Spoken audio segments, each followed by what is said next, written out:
क्या आप prostate enlargement या गदूद की प्रॉब्लम से सफ़र कर रहे हैं और पेशाब में दिक्कतें आ रही हैं, जैसे कि बार बार जाना, रुक रुक के आना, और आप दवाइयाँ खा खा के परेशान हैं लेकिन कोई असर नहीं हो रहा है?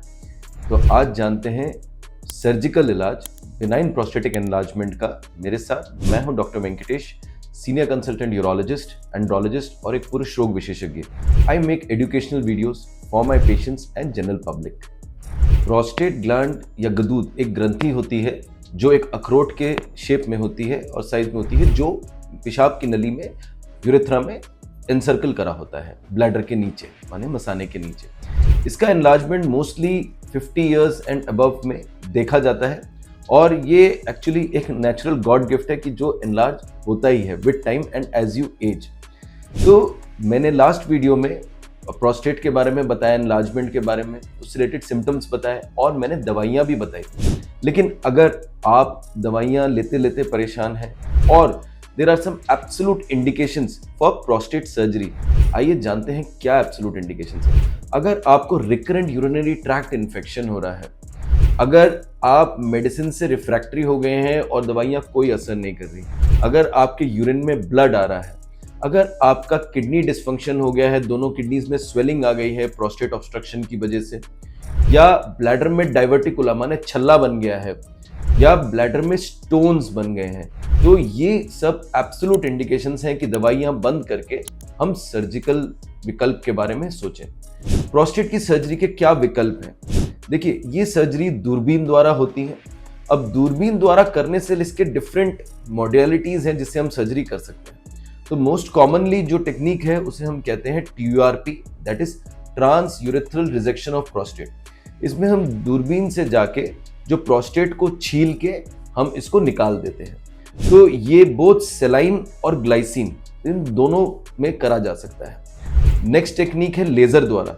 जो कॉमनली पेशेंट्स मेरे पास कराने आते हैं वो लेजर ही कराने आते हैं। इसमें होलेप एंड थुलेप दो टेक्निक से, माने लेजर का फर्क है। तो हम लेजर से प्रोस्टेट को पूरा इन्यूक्लिएट कर देते हैं, माने जो प्रोस्टेट ग्लैंड है उसको लेजर के इन्यूक्लिएट करके हम उसको मॉर्सेलेट करके यूरेथ्रा के थ्रू ही बाहर निकाल देते हैं। नया टेक्निक भी आए हैं जिसे हम कहते हैं यूरोलिफ्ट। इसमें मीडियन लोब, अगर जिनको प्रॉब्लम है, यानी मीडियन लोब बड़ा है, उसमें ये टेक्निक नहीं कर सकते। लेटरल लोब से नीडल के द्वारा हम प्रोस्टेट को साइड कर देते हैं।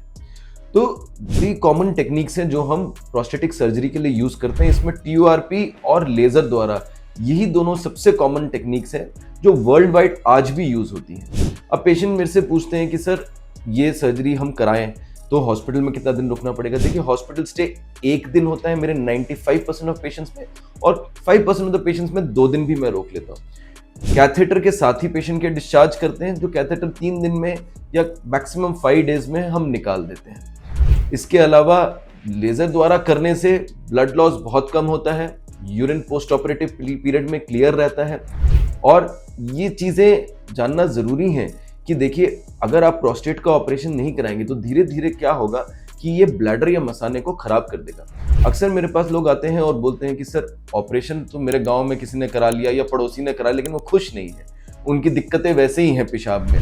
तो देखिए, समझिए, बेसिकली जैसे हार्ट होता है वैसे आपका ब्लैडर होता है। तो ब्लैडर एक स्टोरेज ऑर्गन है, जो यूरिन का स्टोरेज ऑर्गन है। जब वो ऑब्स्ट्रक्शन पे काम कर रहा है, माने रुकावट के अगेंस्ट काम कर रहा है, तो धीरे धीरे उसका जो मसल्स है वो वीक हो जाती है। मसल्स वीक होने के कारण वो धीरे फिर यूरिन पंप करने की क्षमता भी उसकी कम हो जाती है। तो जब हम प्रोस्टेट को छील के निकाल भी देते हैं या ऑब्स्ट्रक्शन को दूर भी कर देते हैं, तो उसके बाद भी ब्लैडर को रिकवर करने में टाइम लगता है। तो अगर आपको ये यूरिन में दिक्कतें हैं, माने बार बार जाना, रुक रुक के आना, रात को नींद से 2 बार से अधिक उठना, ऐसे लगना पेशाब के बाद कि पूरी तरह से खाली नहीं हुआ है, या अर्जेंसी है, या पेशाब की धार कमज़ोर होकर पैरों के बीच में गिर रही है, या जोर लगाना पड़ रहा है, तो इन प्रॉब्लम्स को पहचानें और अपने प्रोस्टेट की जांच ज़रूर कराएं। और सबसे ज़रूरी चीज़ ये है कि प्रोस्टेट ऑपरेशन के बाद मुझसे पेशेंट पूछते हैं कॉम्प्लिकेशंस क्या हो सकते हैं। देखिए, जो कॉम्प्लिकेशंस का रेट है वो लेस देन 4% है, जिसमें पेशाब के नली का सिकुड़ना, या ब्लैडर नेक का कॉन्ट्रैक्चर होना, या गदूद जो है काफ़ी बार उसमें ब्लीडिंग भी हो जाती है। लेकिन ये कॉम्प्लिकेशन रेट बहुत ही कम है, और अगर एक एक्सपीरियंस सर्जन करे यूरोलॉजिस्ट करे तो इसको और भी मिनिमाइज हो जाता है। बेसिकली कोई भी टेक्निक को it needs years of experience to learn the right laser technique to do the prostate surgery.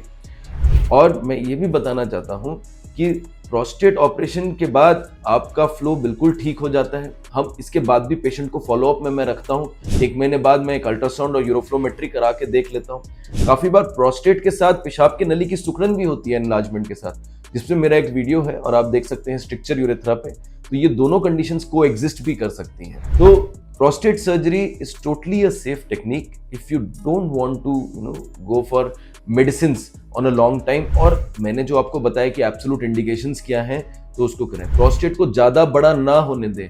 Average size 18 से 20 ग्राम है। मेरे पास 100 ग्राम का प्रोस्टेट भी लेके लोग आते हैं, कभी 150 ग्राम का भी लेके आते हैं। जितना बड़ा प्रोस्टेट उतनी थोड़ी दिक्कत बढ़ जाती है। और एक कॉमन सवाल जो मैं इस वीडियो के एंड में कहना चाहता हूं, जो मेरे से लोग पूछते हैं कि क्या ये फिर से बढ़ सकता है। देखिए, प्रोस्टेट अगर अच्छी तरह से करा गया हो सर्जरी कैप्सूल तक तो उसका बढ़ना बहुत ही अनकॉमन है and rate of growth per year is very less.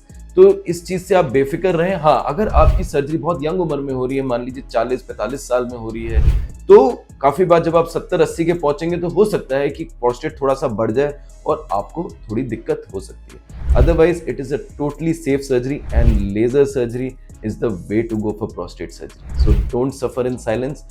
Meet the urologist। और अगर मेरे से मिलना चाहते हैं तो नीचे दिए गए नंबर पे संपर्क करें और मेरी टीम आपको जरूर मेरे से मिलाएगी and we can discuss the options available as per your prostate size, lifestyle and other needs. Thank you.